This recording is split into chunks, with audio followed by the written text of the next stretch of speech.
Welcome back. In the previous session, we have learned about what are the types of C++ loops present, and moreover, we have understood a little bit about what are loops. Today, we're going to discuss the very first one, which is the for loop. Now, for loop is one of the most important kind of loops that are present in C++, and the reason for that, you will just know it right now. So we'll discuss about it, but before that, what I will do is I will write the syntax of how do we write for loop, and then I will explain you what exactly is happening and how it's gonna make the code much more simpler for us. So the syntax for the for loop, we write it in this way that we write for everything smaller. Then first we write initialization that we have to give. Then we have the condition. And lastly, we have the updation. Curly bracket. And here inside will be the body of the for loop. So this is the general pattern of how we write a for loop. Now, what does all these things mean? So that I will let you know, right? So firstly, if you see this particular syntax, first thing we have is the initialization. The initialization simply means that we will have a variable and that will initialize or start the loop. It will tell the loop from where it should start, from which point it should start. That is the basic concept of initialization. Then we have the condition. Condition simply means that it can be either true or it can be either false. Now, if it is true, then the body of the loop will run. The body of the loop, which I have written it here, this will run if this thing is true. If it is false, the loop will terminate or the loop will stop. And then we have updation. The updation or update, we can say in simple words, it will update the variable that we have used in initialization. That is, whatever variable we have used, it will update that value and it will check the condition again with the updated value. It will check again. And this process will keep on happening until and unless we get this condition to make it false and the loop will stop. That is the basic idea. So if I have to show you this, if I write a loop using a variable, I'm going to write like this. First, I will write int a equal to, let's say 0. This is a variable, suppose, and int I. If I write here for I equal to 0, I is less than equal to 7, I plus curly bracket. Here I'm going to write a equal to I. Simple.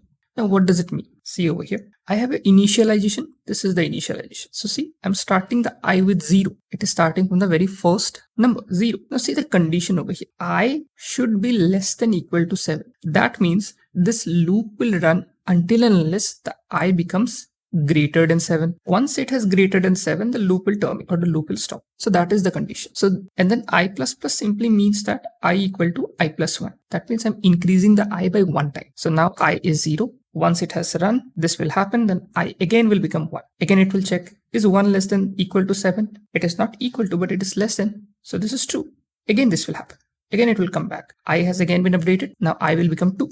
Again, it will check. This process will keep on happening. When you will get 7 less than equal to 7. Yes, this is also true. It is not less, but at least it is equal to. So then this will again work. After that, when it is updated one more time and it becomes 8, now 8 is not less than or equal to 7. Now this will not happen. This thing will not happen. And the loop will stop. That is the concept. So let me show you this with the help of a program so that you get much more clear. So as you can see, I have a program over here. So this program, if you see over here, you have a for loop and int I have initialized the variable inside here also. That also you can do, or we can write int I over there at the top and initialize the variable there also. Now see here, I is starting from 1. The variable is starting from 1 and I is less than equal to 5 and I plus plus or plus plus I. Remember, there is not much of a difference between this and this that you have learned in the operator section. Now I is less than equal to 5. This is the condition. Fine. And what I'm printing I plus 1. So now what will happen is, if I run this code, the very first thing that will happen is I is equal to 1. Fine. I is less than equal to 5. Yes, 1 is less than equal to 5. So it will print me 1 plus 1. That is 2. 2 will be printed first. Let me give the comment. 2 will be printed first. Let me write it over here. 2. After that, I will be updated.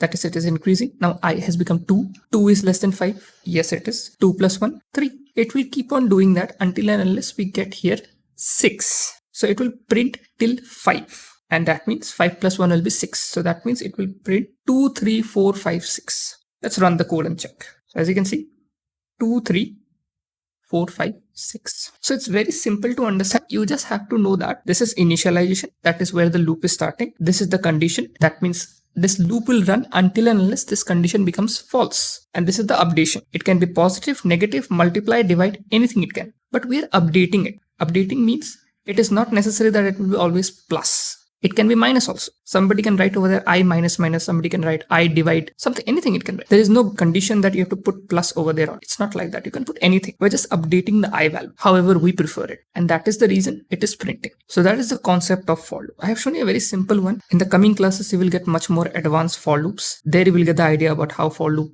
You can even use nested for loop also. You have learned nested if else, you will even learn nested for loops. And with that help of that, you can print much, like you can print patterns as well. So that is the overall concept of for loops. And if you're doing this for the very first time, I'm pretty sure you may have certain doubts. You put those in the comment section. I will try to help you out as fast as possible.